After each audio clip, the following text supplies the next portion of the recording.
ആലുവ ജില്ലാ ആശുപത്രിയിൽ 3 ദിവസമായി വൈദ്യുതിയില്ല. പകരം ജനറേറ്റർ ഉപയോഗിക്കുന്നതിനാൽ എക്സ്റേ ഒഴികെ മറ്റ് സേവനങ്ങളൊന്നും തടസ്സപ്പെട്ടിട്ടില്ല. എറണാകുളം ജില്ലാ പഞ്ചായത്തിന്റെ കീഴിലാണ് ഈ ആശുപത്രി. വ്യാഴാഴ്ച രാത്രിയാണ് കറണ്ട് പോയത്. KSEBയെ വിവരം അറിയിച്ചതിനെ തുടർന്ന് അവർ പരിശോധന നടത്തി. എന്നാൽ മീറ്റർ ഭാഗം വരെ മാത്രമേ തങ്ങളുടെ അധികാരപരിധി വരുന്നുള്ളൂവെന്ന് ഇവർ അറിയിച്ചു. തുടർന്ന് മൂവാറ്റുപുഴ PWD വിഭാഗത്തോട് തകരാർ പരിഹരിക്കാൻ RMO ആവശ്യപ്പെട്ടു.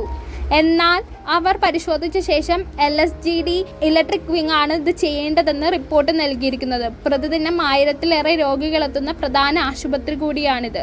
കൂടാതെ നിരവധി കിടപ്പ് രോഗികളുമുണ്ട്.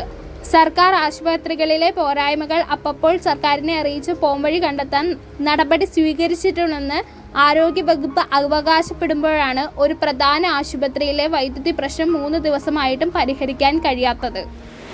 ആലുവ ഗവൺമെന്റ് ആശുപത്രിയിൽ 3 ദിവസമായിട്ട് കറണ്ടില്ല. ഇത് അവരോട് ഉത്തരവാദിത്തപ്പെട്ട ആൾക്കാരോട് ചോദിച്ചു കഴിഞ്ഞാൽ ആർക്കും ഒരു മറുപടിയില്ല.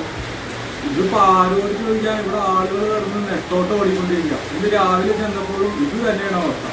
ഇത് ഇങ്ങനെ പോയി കഴിഞ്ഞ് കഴിഞ്ഞാൽ ഇത് എന്ത് ചെയ്യും? ഇത് ആരോട് പറയില്ല. പൗരൻ ന്യൂസ് ബ്യൂറോ, ആലുവ.